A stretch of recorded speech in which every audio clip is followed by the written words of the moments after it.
Belezinha, sejam muito bem-vindos e muito bem-vindas a mais essa aula do canal aqui do Ciência e Brisa. Bom, essa é a aula, se não me engano, de número 6, vinculada a esse curso de modelagem numérica da turbulência. E na aula de hoje eu quero trazer para vocês uma ideia que, na verdade, estaria associada a esse primeiro modelo de turbulência mais rudimentar, mais simples possível, que é esse modelo do comprimento de mistura, que foi proposto pelo Prandtl, se não me engano, assim, no século XX, né, século XX, no início do século XX, 1925, se não me engano. Eu ia falar década de 20 e falei século 20, mas no fundo era tanto no século 20 quanto na década de 20, 1925, em que ele traz essa ideia de um primeiro modelo de turbulência, assim, para poder modelar essa viscosidade turbulenta. Mas antes de entrar aqui nesses detalhes desse primeiro modelo do Prandtl, eu quero fazer uma recapitulação assim, geral, que eu acho que é salutar, eu acho que é importante para a gente poder ir organizando as ideias e preparando a nossa cabeça para poder entrar de fato na aula de hoje, né? Eu sinto que esses 5 minutinhos, 10 que sejam, que a gente gasta no início de uma aula tentando organizar as ideias, eles ajudam a aula inteira a fluir de uma maneira mais agradável, porque você já meio que se prepara para entrar naquele conteúdo, né? Então, assim, na última aula, eu me lembro que eu foquei bem na ideia de apresentar essa hipótese de Boussinesq da viscosidade turbulenta, né? Essa viscosidade turbulenta que surge como uma alternativa, como uma necessidade para se modelar as tensões de Reynolds, né?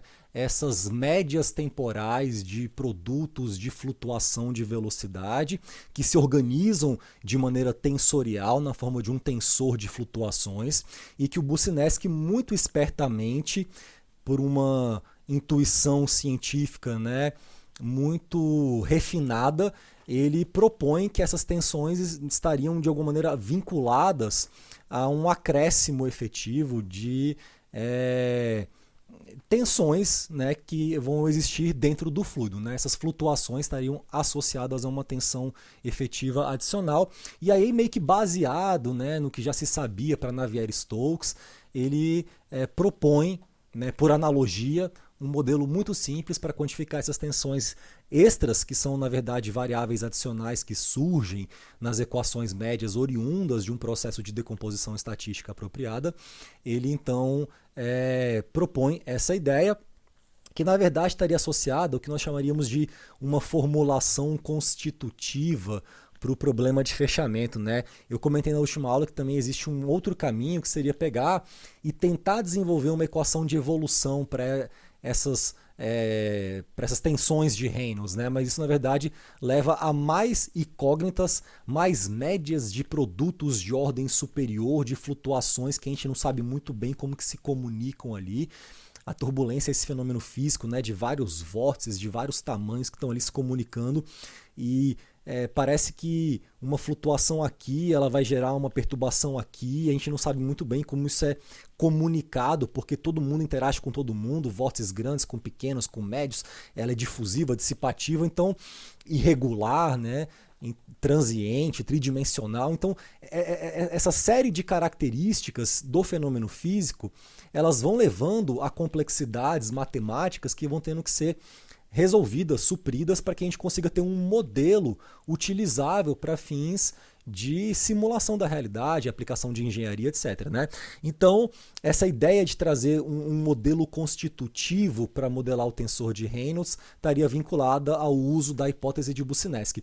Aqui essa palavra constitutiva também cabe uma ressalva, porque a gente pensa muito nessa ideia de uma formulação constitutiva quando a gente quer descrever, por exemplo, uma relação material, sabe? Uma coisa que tem a ver com a constituição física de um material, né? Então, quando a gente pensa, por exemplo, na lei da viscosidade de Newton, quando a gente pensa na lei da condução de calor de Fourier, nessas leis, né, que conectam relações de causa e efeito, ou, em outras palavras, como fluxos difusivos vão se propagar em meios inicialmente estacionários ou em algum tipo de equilíbrio e que vão surgir como consequência de um distúrbio, essas leis, elas são leis constitutivas porque quem comunica esses distúrbios internamente, de que alguém puxou uma plaquinha, no caso da lei da viscosidade de Newton, gerou uma perturbação na quantidade de movimento de uma região do espaço, isso gera então um fluxo de quantidade de movimento,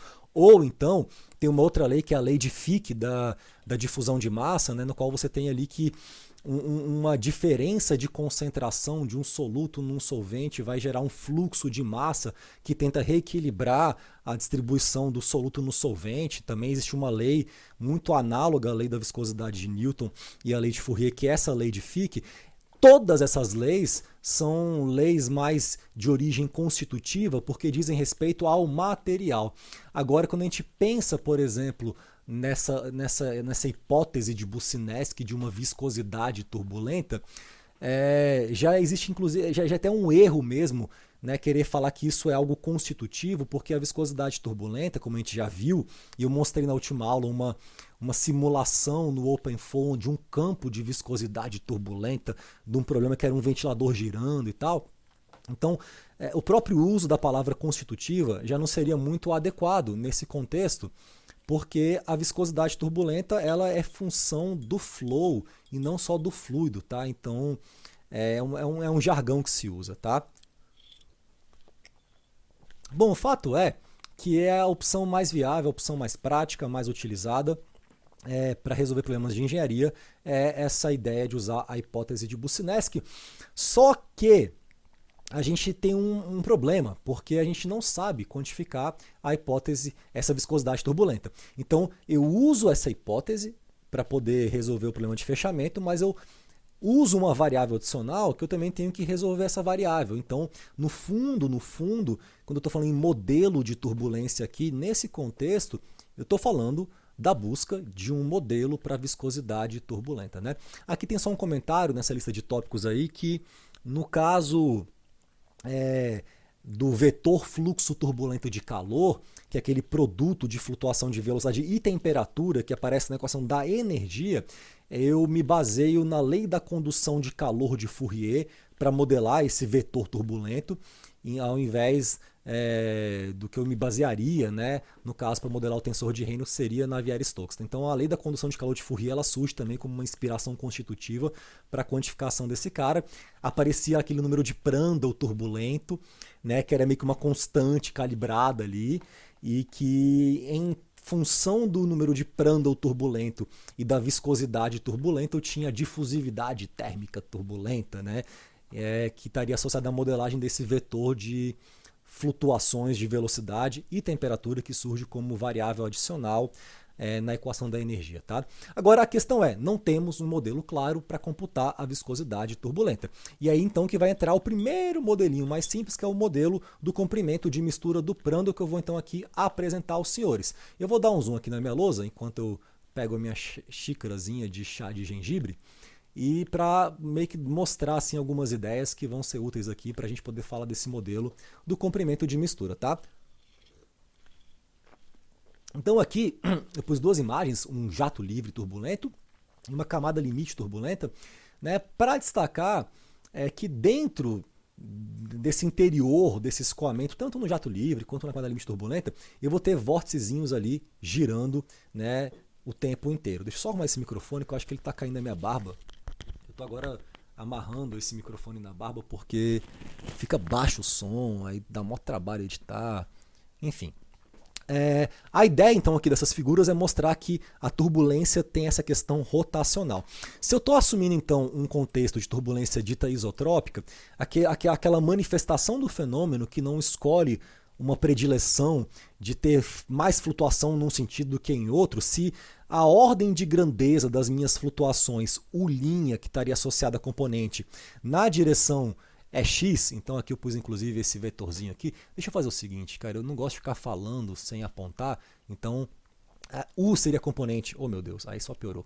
A componente na direção é x e V na direção é y, então nesse contexto, se eu estou assumindo uma turbulência meio que isotrópica, U' é da ordem de V', né? As flutuações em x e y vão ser de mesma ordem. E aí o que esse modelo do comprimento de mistura ele vai supor é o seguinte, que U', uma flutuação de velocidade na direção x, ele vai ser proporcional, vai escalar com um certo comprimento L, que é o tal do comprimento de mistura, que depois a gente vai dar uma interpretação um pouco mais física para esse cara, que multiplica uma derivada da componente de velocidade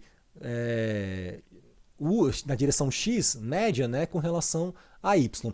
Aqui, essa escolha de y ou x, e de u e de v, já está já sendo particularizada mais para esse segundo cenário aqui, de camada limite turbulenta. O que a gente vai ver é que esse modelo do comprimento de mistura, por mais que depois a gente vai fazer uma crítica aqui e vai alertar para várias inconsistências desse modelo, ele ainda é muito bom para dar para a gente uma pista do que acontece de fato com a camada limite turbulenta. Então, vamos pensar, para simplificar nossa vida, que esse y aqui, por exemplo, já seria algo relacionado a essa direção aqui. Vamos pôr a nossa mentalidade aqui dentro de uma camada limite turbulenta. Então, vamos pensar que a gente está num escoamento lá meio que próximo da parede.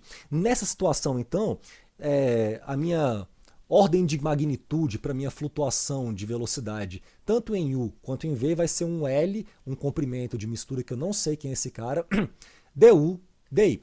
Tá? É fácil notar que L, du, dy tem uma unidade, né, de velocidade. Perfeito, então agora vamos imaginar o seguinte, eu sou uma pequena partícula fluida e eu estou dentro de um vórtice turbulento ali. Tá aqui minha direção y, só para a gente se referenciar que existe uma coordenada a partir da qual eu vou descrever o que acontece com essa partícula fluida. E aí essa partícula, num comprimentozinho L, pequenininho, ela anda dessa região aqui, U, com velocidade U barra em Y, e ela vai para uma nova região com uma velocidade U barra de Y menos L. Então existe um salto aqui, e a palavra salto é importante, um salto de velocidade entre uma região e outra, tá? E a gente está aqui assumindo que a ordem de grandeza da flutuação em x é da mesma ordem que y. U' escala com V', perfeito? Então a ordem de grandeza dessa flutuação U', eu poderia supor que seria basicamente uma diferença da velocidade da partícula, né, numa posição y em relação à velocidade na posição y menos L. Se ela dá um salto, né, nessa região aqui, e essa velocidade então experiencia um salto, esse salto deve ser da ordem da flutuação de velocidade do escoamento naquela região, que está gerando esse vórtice ali turbulento. Tá? Então, num contexto em que L é muito menor do que 1, eu poderia então fazer uma expansão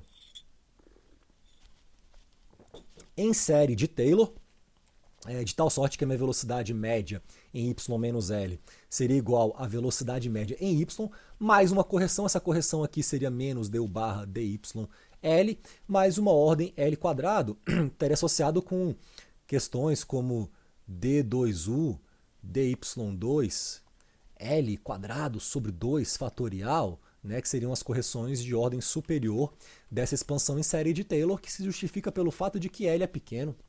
Tá? Então, se eu comparo essas duas expressões, essa e essa, é fácil eu concluir que essa ordem de grandeza das minhas flutuações de velocidade, tanto U quanto V', vai ser L du dy. Beleza, até aqui não tem nada de muito interessante acontecendo, e agora vem a proposição, né? Vamos pegar então e estender essa ideia para o tensor de Reynolds. Eu já vi então que o V' barra médio, esse cara vai dar uma variável adicional, isso aqui seria uma das 9 componentes do tensor de Reynolds, e aí usando uma analogia com a lei da viscosidade de Newton, eu vou pegar uma das 9 componentes do tensor D, gradiente de deformação, taxa de deformação, estou com gradiente na cabeça porque eu gravei um curso de mecânica dos meios contínuos há pouco tempo, e lá a gente tinha esse tensor gradiente de deformação, que era uma outra coisa, mas enfim, esse tensor taxa de deformação.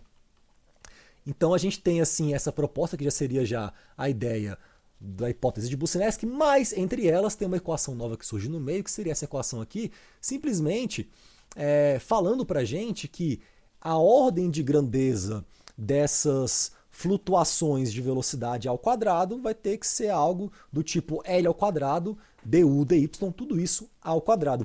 Como eu não sei quem é L ainda, eu posso deixar um sinal de igual aqui, não preciso pôr um escala com, porque o L ainda é uma coisa que eu não sei também. tá? É um comprimento de mistura que depois a gente vai tentar trazer uma interpretação física do que seria esse cara aqui e fazer uma análise crítica desse modelo, que é um modelo muito simples, muito rudimentar, o primeiro de todos, né? Que a gente quase não usa basicamente em simulação numérica, mas a gente usa para entender o comportamento da camada limite turbulenta, e isso vai ter uma aplicação importante para a gente, inclusive, quando estivermos falando do modelo KY, tá? Que vai ser um ponto alto do curso. Mas enfim. Então aqui, essa minha viscosidade turbulenta, ela seria algo, se eu pego essas duas equações aqui, né? Bom, ela seria então algo como um L ao quadrado, que multiplicaria um módulo aqui para manter aqui talvez um sinal positivo desse termo, né? Para não ter uma viscosidade turbulenta negativa. Porque não faria sentido. E aí eu teria então L ao quadrado, módulo de du dy, e esse L vai variar de 0 até y, tá? E aí o que a gente vai propor então seria que esse comprimento de mistura, isso aqui já é uma coisa importante, seria um K vezes y, que K é uma constante de calibração. Então olha que interessante. Essa proposição de um modelo meio que linear para estimar esse comprimento de mistura, ela já traz para a gente a ideia de que quando o y está chegando mais próximo da parede, eu vou diminuindo esse comprimento de mistura. Tá? E conforme y vai se afastando, eu vou aumentando.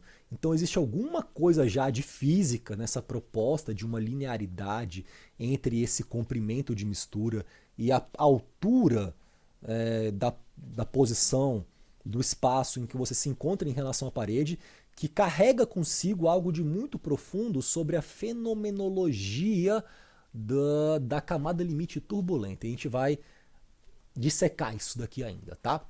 Então isso aqui seria o modelo, tá? Então alguns comentários que a gente tem que fazer sobre esse modelo do comprimento de mistura, tá? E agora a gente vai fazer uma análise crítica disso daqui, tá? O primeiro deles é o seguinte, que o Prandtl, ele descreve esse modelo como sendo algo que seria meio que equivalente a um tamanho, né, em que uma massa de fluido seria capaz de se movimentar dentro de um escoamento turbulento como uma entidade, como um todo, como algo que ainda não se difundiu com outras porções ali de matéria e cuja identidade você não consegue mais mapear.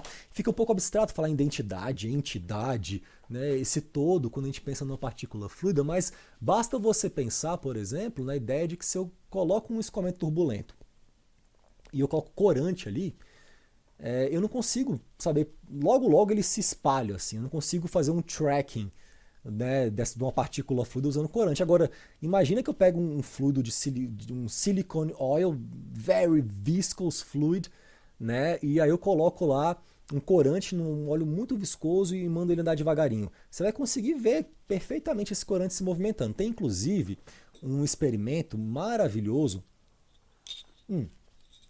que eu acho que vale a pena, cara, eu meio que passar aqui para vocês. Deixa eu ver se eu acho aqui. Que é um experimento que foi feito pelo G.I. Taylor. É um vídeo muito antigo, assim. Eu tenho aqui uma playlist que tem vários vídeos antigos de mecânica dos fluidos. Deixa eu até compartilhar para vocês verem que brisa aqui, ó. Cadê? Aqui. Então, vídeos antigos de mecânica dos fluidos. Aí são vídeos didáticos, assim. Tem até um do Mythbusters. Mas é o Low Reynolds Number Flow. Deixa eu ver se eu consigo abrir com isso aqui, sei lá, com um aplicativo aqui, para mostrar um experimento que esse cara faz. Se abrir, se não abrir, não vou perder muito tempo depois. Reproduzir como está. Deixa eu ver. Ah, tá ótimo, vai abrir aqui. Deixa eu tirar o som, porque o som dele é todo chiado e tal. Quero mostrar só um vídeo que tem uma hora. Tá ruim essa reprodução mesmo. Tá bem ruim a qualidade. Mas esse aqui é um vídeo, uma hora que ele faz o seguinte. Ele coloca, sei lá, pega um corante, ele coloca, né, dentro de um fluido muito viscoso, bastante viscoso. Deixa eu ver se eu consigo só abrir isso aqui num outro tipo de aplicativo, para não ficar tão ruim. Mas se não conseguir, eu abro aqui mesmo. Deixa eu ver se abrir no 15, né, e alguma coisa. Tá pior ainda, não tá? Não, tá a mesma coisa. Tá bom. Tá, então aqui ele pega, deixa eu mostrar o que eu estava mostrando antes lá, que é legal. É o quadradinho, né? A gente estava no quadradinho.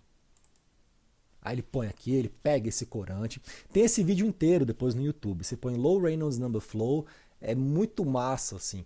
E o que ele vai mostrar aí é um princípio físico que a gente chama de princípio da reversibilidade cinemática em baixos números de Reynolds, e que ele traduz bem essa diferença que tem na questão da difusividade, da dissipação entre um escoamento em regime laminar e turbulento. Aqui é regime ultralaminar, tá? Se é que existe isso. E aí ele pega, então, tem um cilindro interno, tem um cilindro de fora, ele gira o cilindro de dentro e ele mistura o corante, que inicialmente tinha uma forma quadrada, até um ponto. E aí ele está agora voltando, né, no sentido horário, e olha que esse corante ele se reorganiza para voltar a ser aquele quadrado original, porque existe esse princípio físico associado à linearidade das equações de Stokes, que fala que um escoamento em Reynolds tendendo a zero é reversível.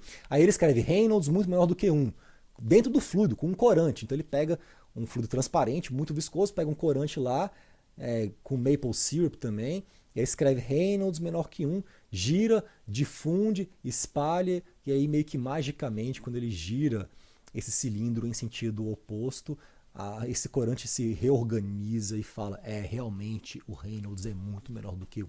Tá? Então esse vídeo aqui mostra que em low Reynolds number flow, quando a gente está longe desse contexto turbulento, as coisas não se dissipam muito, sabe?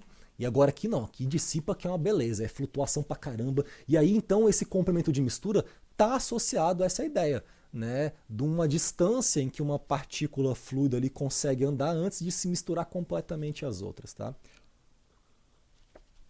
Bom, é claro que quando a gente põe aqui essa ideia de um comprimento de mistura, é evidente que a gente lembra do caminho livre médio molecular da teoria cinética dos gases, né? Então, a teoria cinética dos gases, ela basicamente reconhece essa origem de flutuação que existe na escala da molécula e usando uma série de argumentos de mecânica estatística, ela consegue então ir construindo um entendimento que nós temos sobre as propriedades de gases, de líquidos.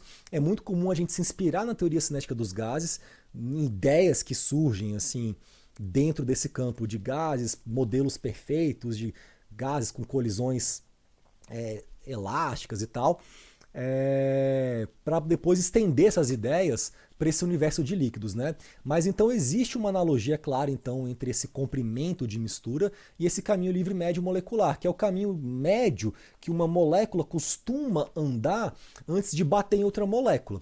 Então no caso do caminho livre médio molecular, é muito fácil você entender, por exemplo, que se eu aumento a pressão de um gás, eu diminuo esse caminho livre médio molecular, porque está mais molécula ali atochada e elas conseguem caminhar menos antes de bater em outra. Então se eu diminuo a pressão, o oposto acontece. Eu aumento o caminho livre médio molecular. Se eu esquento, por exemplo, um gás, eu agito mais as moléculas, eu diminuo esse caminho livre médio molecular. Elas vão flutuar mais, então elas vão começar a bater muito mais, assim, vai facilitar o encontro.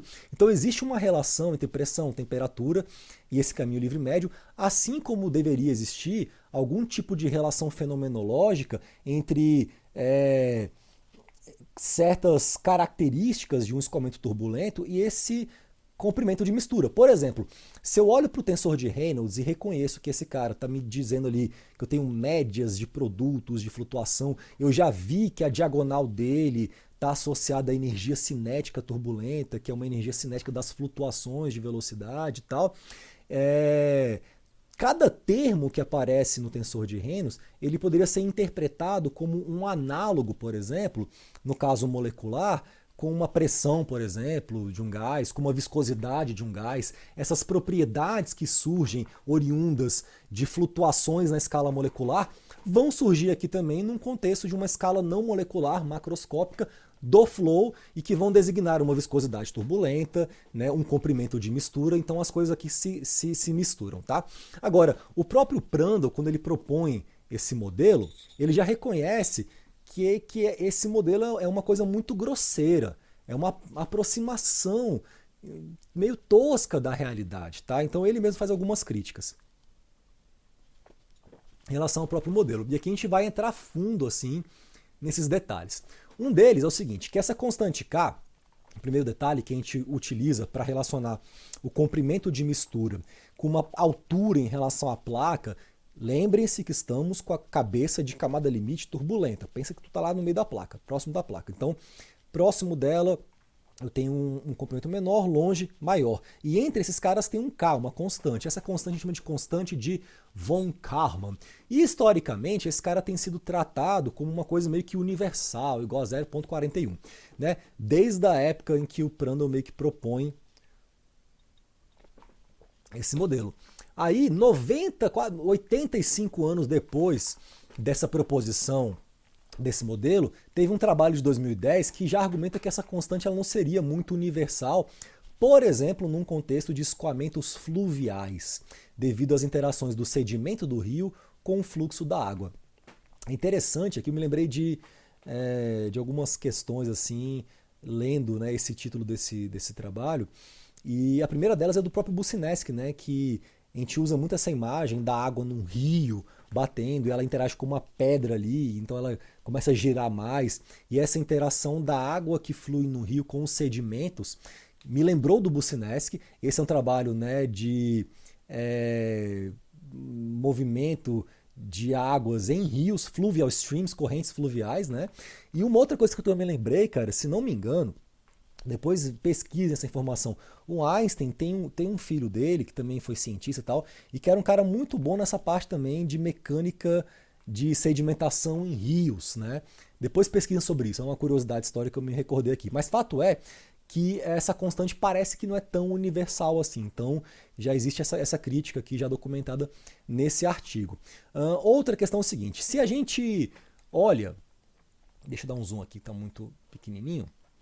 Se a gente sabe que esse produto de flutuação aqui escala com a viscosidade turbulenta, isso aqui é a hipótese de Bucinski, e que essa viscosidade escala com L ao quadrado, isso aqui já é o modelo do Prandtl, do comprimento de mistura, então tem uma correlação entre essas flutuações de velocidade e esse comprimento de mistura. Então isso significa dizer o seguinte, que se a gente diminui a energia das flutuações turbulentas, esse comprimento necessário para a difusão turbulenta diminui. Poderia ser uma forma de você olhar, né?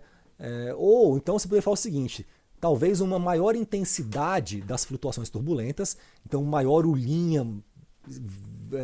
J médio, seria capaz de espalhar esses caras por distâncias maiores antes que eles percam a sua identidade devido a esses processos difusivos que vão acontecer lá dentro do escoamento turbulento. Tá? Eu acho essa segunda forma de olhar mais intuitiva. Se flutua mais é que ele joga para mais longe as partículas fluidas e eu consigo caminhar, entre aspas, uma distância maior antes de ser difundido. Mas a gente vai ver que não é bem assim que a coisa realmente acontece.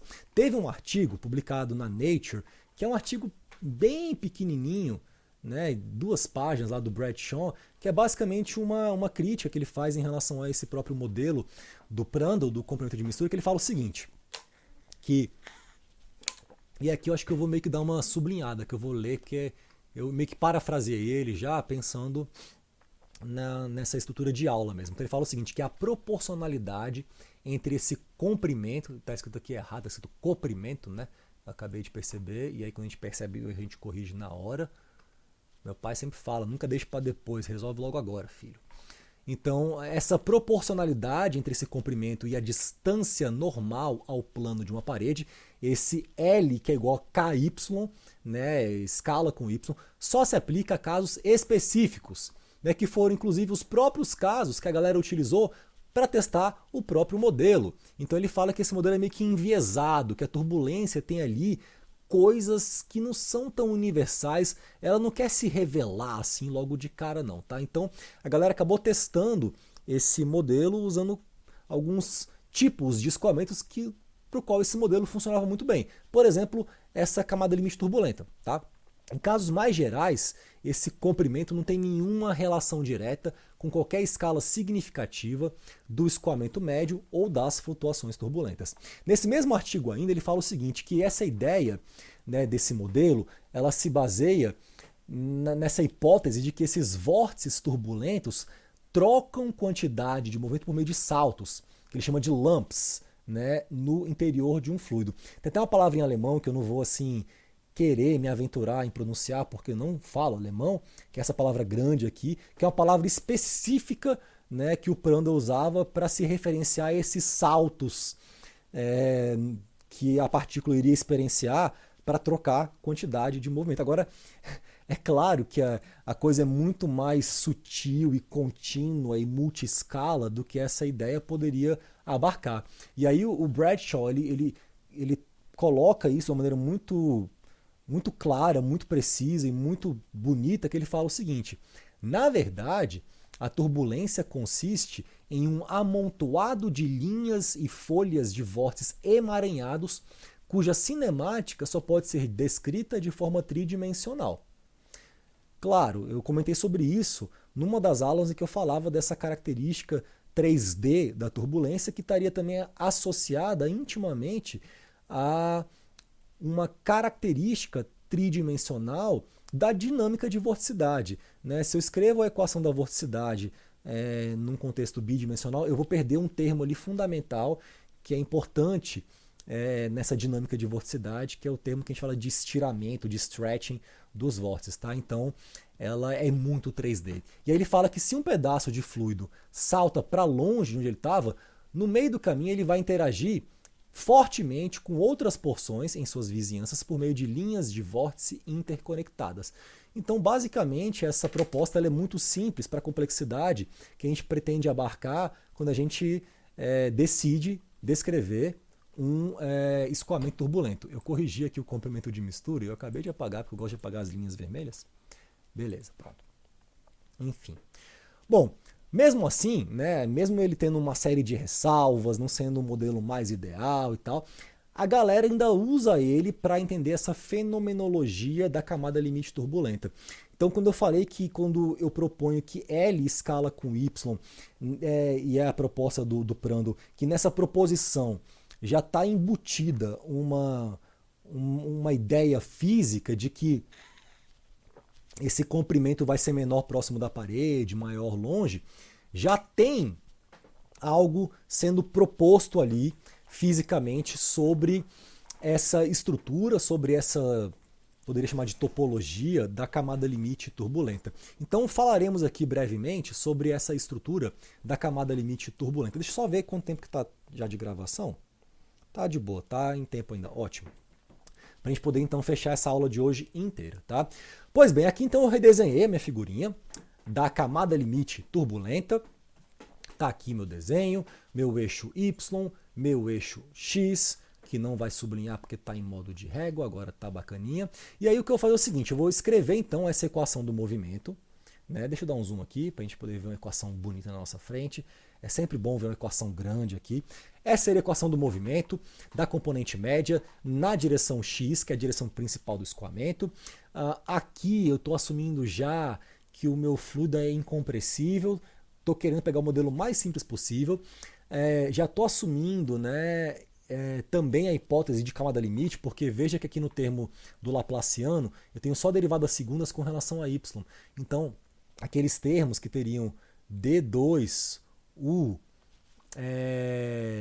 dx2, por exemplo, esse cara aqui já estou assumindo que ele é muito menor do que d2u dy2, porque a camada limite ela é fina, ela é pequena, então isso já está sendo aqui assumido. Tá? Basicamente essa é a equação de Prandtl do movimento na direção x, num contexto de camada limite, só que agora eu estou somando a minha viscosidade molecular, né, uma viscosidade então turbulenta, porque eu estou já nesse contexto. Tá? E aí agora então vou voltar e vou direcionar os meus esforços para uma região mais próxima ainda da parede, bem pertinho, uma região onde os termos convectivos são muito pequenos. Reparem que esses termos convectivos, eles escalam, né, com uma velocidade ao quadrado, por exemplo. Aqui, os termos difusivos, eles escalam com uma velocidade. Né? Aqui embaixo vai aparecer um comprimento, e aqui vai aparecer um comprimento ao quadrado. Então, quando eu estou muito próximo da parede, eu tenho menos velocidade pela condição de não escorregamento. Então, nesse contexto, é razoável você assumir que nessa região mais interna da camada limite, mais pertinho mesmo da parede, lembre-se que a camada limite já é pequena. Então, ainda mais se o Reynolds é alto, eu consigo provar por análise de escala que usando as equações de Prandtl, facilmente, que essa espessura da camada limite escala com o número de Reynolds elevado a menos 1/2. Então, se o Reynolds é muito grande, eu tenho uma camada limite muito pequenininha. Então, turbulência já é um fenômeno de alto Reynolds. Então, eu já estou num contexto em que a camada limite ela já é pequena. Eu estou numa região ainda mais interna dela, mais próxima ainda da parede, no qual os termos convectivos são muito pequenininhos. Tá? Então, eu teria basicamente essa equação aqui, que seria essa minha versão da equação de Prandtl nas proximidades mesmo da parede, já com uma correção por meio da viscosidade turbulenta dessas flutuações de velocidade, já do tensor de Reynolds usando a minha hipótese de Boussinesq. Tá? Agora eu vou assumir uma coisa mais simples ainda, veja bem. Eu estou cada vez assumindo mais coisas e restringindo a validade das conclusões que eu vou obter a cenários mais específicos. E depois eu vou fazer uma crítica em relação a tudo isso também. Tá? Então, se eu assumo ainda que os meus gradientes de pressão eles são pouco significativos, o que seria bem razoável, bem legal para uma placa plana, não seria mais legal, por exemplo, tão legal para um escoamento, por exemplo, em duto, num tubo, né? Mas para uma placa plana aberta e tal, essa é uma hipótese razoável.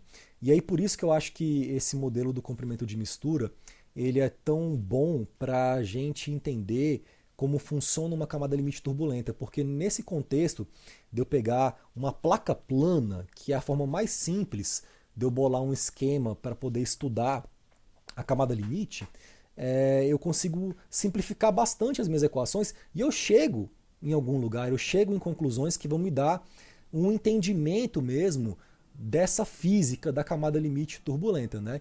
Então aqui é a placa plana, que é a coisa mais simples do mundo. E aí eu vou ter simplesmente essa equação 1, que é derivada com relação a y, desse produto ni mais ni turbulento que multiplica du dy é igual a zero. Tá?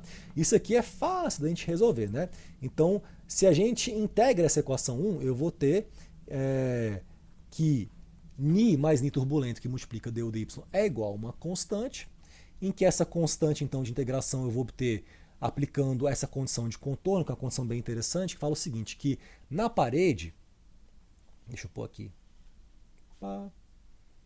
na parede, se eu pego essa derivada de velocidade, du dy, eu posso usar ela junto com a lei da viscosidade de Newton para quantificar o que seria uma tensão cisalhante na parede. Deixa eu só tirar meu casaco, que ele está caindo aqui. Pois bem, então eu poderia escrever que essa derivada primeira, de U com relação a Y na parede, seria igual a uma tensão cisalhante na parede dividida pela minha viscosidade dinâmica de cisalhamento, que eu poderia escrever como sendo ρ vezes a minha viscosidade cinemática. Tá? Então, agora a gente sabe que em Y igual a zero, a minha viscosidade turbulenta vai para zero, porque eu sei que esse cara aqui, ni turbulento, ele escala com um comprimento de mistura, se não me engano é ao quadrado, não é isso? Acho que ele é ao quadrado, né? E o L escala com Y. Então a gente tem essa situação, Y igual a zero, essa viscosidade turbulenta igual a zero. Deixa eu só verificar se esse νt realmente escala com L ao quadrado, porque não quero fazer nenhuma besteira não. Cadê meu νt, tá aqui em cima, só para conferir. É isso mesmo, escala com L ao quadrado, tá vendo aqui? νt vai ser L ao quadrado, que multiplica a derivada. Então tá tudo certinho. Beleza, maravilha. Ótimo, então vamos prosseguir aqui. Então a gente pegou essa equação da camada limite turbulenta, particularizou para a região mais próxima da parede, assumiu uma placa plana em que esses gradientes de pressão são pouco significativos, integrou a equação 1, apareceu uma constante de integração, e essa constante eu vou determinar usando a condição de contorno de que em y igual a zero, essa minha viscosidade turbulenta ela vai ser igual a zero. Então, o que vai me dar... Mas primeiro, na verdade, tem uma outra coisa aqui, rapidinho, só para organizar. Tá, a minha constante aqui, né? Olha que legal. Se em y igual a zero, esse cara aqui é igual a zero, então eu teria simplesmente ni, que multiplica du barra dy, em y igual a zero, vai ser a minha constante. Perfeito? Agora, du dy y igual a zero, eu vi que é esse cara aqui, ó. Tal W sobre ρ Ni. Então eu posso usar tudo isso que eu já cheguei e para concluir, na verdade, que essa minha constante é tal W sobre ρ. É isso aqui. Então a minha equação 2 é a equação que eu cheguei quando eu integrei uma vez a minha equação 1. Agora, eu quero saber como é que U barra varia com relação a Y próximo da parede. Eu quero um perfil de velocidade dentro da camada limite turbulenta. Que tipo de ideia, que tipo de informação esse perfil iria me fornecer? Pois bem, até agora eu estou na equação 2, tá? E aí agora eu vou definir então uma grandeza que é muito comum da gente falar sobre ela em contextos de camada limite turbulenta, que é a velocidade de atrito. Esse cara, a gente define, geralmente ele é chamado de UF ou VF, esse F de friction, friction velocity, e no fundo ele não é uma velocidade. Ele é uma coisa que tem dimensão de velocidade, mas que no fundo representa a tensão cisalhante na parede. É isso que ele é. Porque ele é o próprio tal na parede, tal W, sobre ρ, elevado a meio. Então você pega, por exemplo, tal é tensão cisalhante, né? Tensão e pressão têm a mesma unidade, Pascal. Aí você lembra da equação de Bernoulli. Você tinha que ir lá P mais ρv quadrado. Então, pô, ρv quadrado é uma escala de tal W, porque é uma escala de tensão, que é uma escala de pressão, sobre ρ. Corta, corta. Eleva a meio. Então eu vou ter aqui uma coisa que tem dimensão de velocidade e eu vou chamar de friction velocity ou velocidade de atrito, tá? Então eu vou usar essa ideia da velocidade de atrito para fazer uma proposição de escalas típicas para adimensionalizar a minha equação 2. E essa minha proposição de escalas típicas, eu estou assim, dou zoom e tiro para que a gente consiga, ao longo desse zoom, dar um detalhe na equação, depois a gente tira e percebe o panorama geral. Aí se você dar uma pausa no vídeo, copiar também, pode ser útil para você, tá? Então aqui, se a gente usa essa ideia, né, para ter uma noção de escala típica, para propor uma adimensionalização do meu sistema de equações, quer dizer, da minha equação, não um sistema, é só uma equação, da minha equação, chamando de U mais a minha versão não dimensional de velocidade. Esse U mais seria igual a U barra sobre o F. E de Y mais uma distância adimensional que seria igual a UFY sobre Ni. E aqui é interessante porque esse Ni ele tem dimensão de metro ao quadrado por segundo, como todo coeficiente de difusão, tá? Então eu tenho uma coisa que é uma velocidade, que é metro por segundo, dividido por uma viscosidade cinemática, que é metro ao quadrado por segundo, e esse cara então vai dar metro por segundo, vai dar metro no final, desculpa, embaixo, né? Vai dar, vai dar um metro aqui embaixo, que vai cortar com um metro desse Y aqui de cima. Tá uma confusão esse negócio meu aí, mas acho que vocês entenderam a ideia de que o Fy sobre Ni é um adimensional. Agora aqui é muito interessante, cara, essa forma de você adimensionalizar, velho, esse Y+. Esse cara é um cara realmente diferente, assim, porque geralmente, quando a gente vai adimensionalizar comprimentos, você escolhe um diâmetro de referência e tal, é não usual. E aqui tem um outro lance, cara, uma velocidade vezes um comprimento sobre uma viscosidade, isso aqui é o número de Reynolds, velho. É um tipo de número de Reynolds que ele é baseado numa velocidade de atrito, que nem é uma velocidade, é algo que tem dimensão de velocidade, mas que no fundo é uma medida da tensão cisalhante na parede, de uma altura, de uma distância em relação à parede, né? Então, por exemplo, o número de Reynolds, quando você vê, sei lá, um Reynolds local, geralmente, sei lá, tem uma placa plana e tem um Reynolds X na direção da placa. Já é estranho ver um Reynolds Y na direção normal à placa, né? Mas é um tipo de número de Reynolds muito louco que está se baseando em outras, né, uma velocidade muito louca também, e que tem muito a ver com a parede, o tal W, com a distância em relação à parede. Então seria talvez um número de Reynolds da camada limite turbulenta. Já ouvi pessoas chamando esse cara disso, tá? Mas Y+, já é um nome até mais comum. Esse Y+, ele é até um cara meio que importante quando a gente fala do modelo KY, tá? Então o Y+, ele é famoso. Ele não é uma quantidade adimensional qualquer não, tá? Ele é importante mesmo. Então, usando essas duas propostas, eu vou pegar minha equação 2, eu vou então adimensionalizar, onde estava lá o barra, vai ficar o f vezes o mais, então aparece um f do lado de fora que vai aparecer aqui, né? Só que também no lugar do y vai aparecer outro f também, então vai ficar um f ao quadrado sobre ni, do lado de cá esse cara vai ficar o f ao quadrado, até porque a minha tensão cisalhante ela é ρ o f ao quadrado, então ela sobre ρ, né, vai ser o próprio f ao quadrado. Esse cara então vai cortar, e aí eu vou ficar com uma equação bem mais simples, que é isso daqui, velho. 1 mais essa razão, du mais dy mais igual a 1. Olha que equação mole de resolver. Mole de resolver. Né? E a gente vai então resolver essa equação nesses dois limites assintóticos. Né? Quais seriam esses limites assintóticos? O primeiro deles, quando esse ni sobre ni turbulento ele é muito pequenininho. Então é quando a viscosidade é muito grande, perdão, desculpa, muito pequeno, muito grande. É quando então a viscosidade turbulenta ela é muito pequena, quando a viscosidade molecular ganha de lavada. Então eu estaria num contexto do que eu chamaria de uma subcamada laminar. Nesse contexto, então, se ni sobre ni turbulento é muito grande, ni turbulento sobre ni é muito pequeno, esse cara aqui vai para zero, esse cara aqui domina esse aqui. Então eu vou ter du mais dy mais igual a 1, eu integro, esse cara vai dar y mais. Tá? Teria também uma constante aqui de integração. Tá? Mas na parede, eu tenho esse u mais igual a zero, porque na parede o y é igual a zero e o u também é igual a zero, então a constante é zero, tá, de integração. Agora, no outro limite assintótico, a coisa é um pouco mais interessante, e aqui eu vou usar o modelo do comprimento de mistura dentro dessa dedução pela primeira vez. Tá? Quando ni sobre ni turbulento é muito pequeno, então a minha viscosidade turbulenta ela meio que impera, esse cara aqui vai ser muito maior do que 1, e então a minha equação poderia aproximar para isso daqui. Ni turbulento sobre ni, du mais dy mais igual a 1.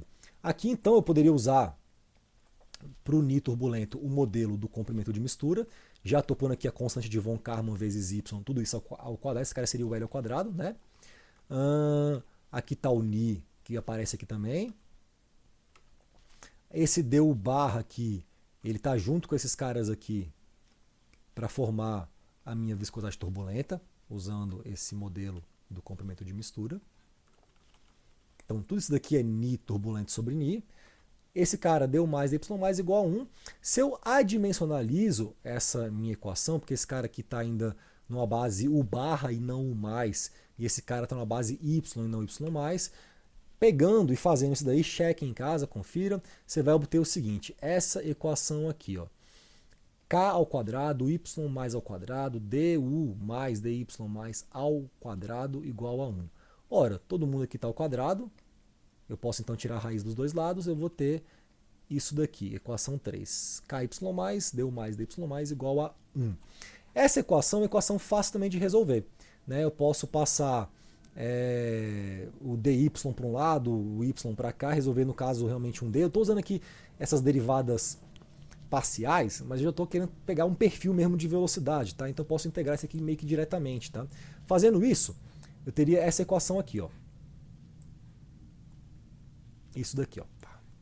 Em que k, aí eu vou ter aqui y mais sobre dy mais e aqui du mais. E aqui eu vou integrar desde um y mais, que eu vou chamar do y mais do fim dessa subcamada laminar ou viscosa, porque quando acaba uma começa a outra. Eu já estou aqui numa camada um pouquinho mais longe da parede, em que eu estou já tendo essas flutuações turbulentas de maneira mais significativa, de tal sorte que eu já não estou mais naquele regime ultralaminar da parede e estou já partindo de uma altura equivalente ao final da subcamada viscosa até uma posição qualquer ali da minha camada limite. E do lado de cá, eu vou integrar de um U mais associado a essa subcamada viscosa, mas eu vi que nessa primeira subcamada, o mais é simplesmente igual a y mais. Cadê? Está aqui em cima, em algum lugar.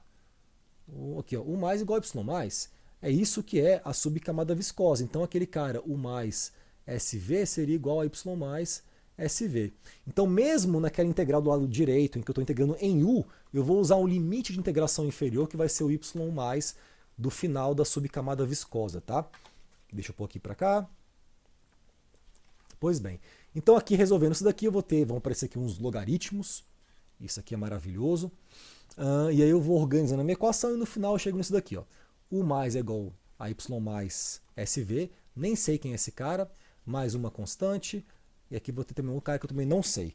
Mas, de um modo geral, eu poderia propor simplesmente uma coisa simples, né? 1 mais sendo uma constante A, mais B, e o ln de um y mais. E aí a gente vai, então, recorre aos experimentos, calibra o A, calibra o B, e tem o que seria essa lei de parede logarítmica. Pois bem, essa lei de parede, ela pode então ser representada num gráfico, que seria esse gráfico aqui. Né? Eu teria então algumas zonas interessantes. Isso aqui seria bem como uma estrutura dessa camada limite turbulenta. Eu vou ter aqui uma região inicial, que é essa parte da subcamada viscosa, que ela vai mais ou menos até um Y+. Ali esse cara aqui deve ser... Tá confuso isso aqui, isso deve ser, sei lá, algo entre 2 e 10. Eu não estou entendendo muito essa escala de eixo, né? Aqui tem 10, aqui tem 20. Mas enfim, um pouco abaixo de 10. Agora eu tenho uma zona meio que de mistura que não sei muito bem que zona é essa.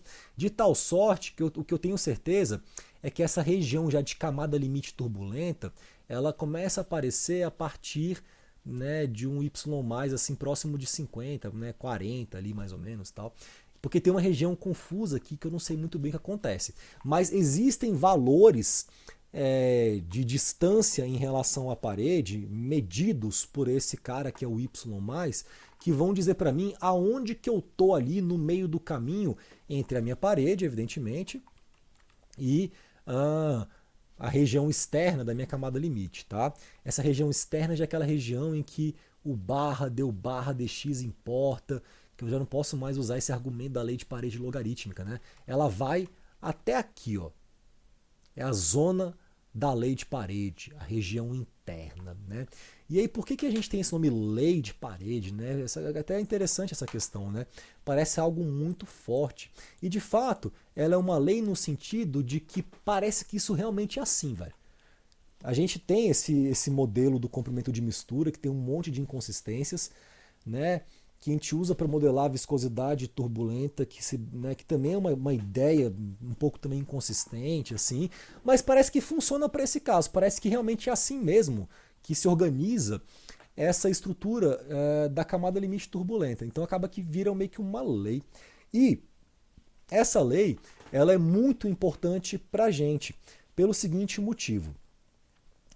A maior parte dos problemas de engenharia que envolvem simulação numérica de escoamentos turbulentos costuma ser resolvida por um modelo de turbulência que eu quero trazer na próxima aula, que é o modelo K-epsilon, que é um modelo a duas equações, que já é bem melhor do que esse modelo do Prandtl, do comprimento de mistura, e que assim, parece que funciona muito bem, mas o K-epsilon ele é muito ruim, bem pertinho da parede, cara. Tem alguma coisa ali na parede mesmo, em que esse modelo, que é um pouco mais fenomenológico, um pouco mais sofisticado, ele não consegue meio que capturar. E ele tem que ter malhas assim muito, muito refinadas para capturar esses detalhes da física próximo da região de parede, e ficaria muito caro. Então, qual que é o lance do modelo K-epsilon? Como é que ele resolve isso? O que ele faz? Tá, na parede, tá parado. Beleza. Agora, se um pouquinho acima dela eu sei quanto vale a minha velocidade, eu posso simular o meu escoamento a partir dessa distância para cima. Eu não vou chegar na parede, eu vou fingir que o primeiro nó da minha malha, que eu vou chamar de parede, eu vou fingir que é parede, perdão, mas não é parede. Vai ser um primeiro nó que já vai estar uma distância y mais acima da parede, e entre a parede e essa distância, a partir de onde a minha malha começa, eu vou usar uma lei de parede para me dar a condição de contorno real que eu vou utilizar na minha malha, naquela região que eu estou fingindo que é a parede, e dali para cima eu resolvo. Então o modelo K-Epsilon ele vem atrelado a uma necessidade de você usar uma lei de parede. Isso a gente acaba dando um nome para esse tipo de modelo, que já é um jargão, que é um modelo auto-Reynolds. Porque Reynolds alto é sempre Reynolds alto, é turbulência. Né? Agora, quando eu falo modelo auto-Reynolds, eu estou falando de um modelo de turbulência que não vai até a parede. O modelo K-ômega, por exemplo, que é um outro modelo famoso, ele já vai até a parede. Ele usa uma coisa meio mística ali, de umas funções de amortecimento e tal. Aí tem uns mandrakes assim que vão sendo colocados nos modelos de turbulência para resolver esse problema de que a gente está, no fundo, tentando capturar uma física que é muito mais complexa do que a nossa matemática e a computação permitem modelar. Mais a computação do que a matemática é o limitante, né? Porque a gente sabe a equação de Navier-Stokes. Quer dizer, a matemática também é limitante, que a gente consegue resolver ela na mão. Mas quando a gente vai já partiu para uma estratégia, para uma filosofia de simular esse escoamento, de, né, tentar fazer uma modelagem computacional desse cara, a DNS só não funciona bem assim porque é cara mesmo. Né? Ou seja, então a limitação é mais computacional. Então, para você lidar com isso, você vai tendo que meio que usar um monte de hipóteses e mandrakes para resolver meio que o problema. Mas fato é que o modelo K-Epsilon, ele é um modelo auto-Reynolds, ele precisa de uma lei de parede. Então é muito comum, por exemplo, que você de repente está usando um pacote comercial em que você aperta um botão e a coisa acontece. E ali, eu já, assim, é uma coisa que eu já perguntei para muitas pessoas que usaram, né, pacotes comerciais, como é que você usou que modelo? Ah, usei o K-Epsilon. E como é que você lida com a parede? Ah, é meio que eu uso o default lá. Não sei nem o que significa isso. Porque quando eu comecei a mexer com turbulência há muito tempo atrás, deixa eu só ver que horas são, porque de repente eu posso contar essa história numa próxima aula. Eu acho que eu vou contar essa história numa próxima aula, deixar a galera meio que curiosa aqui.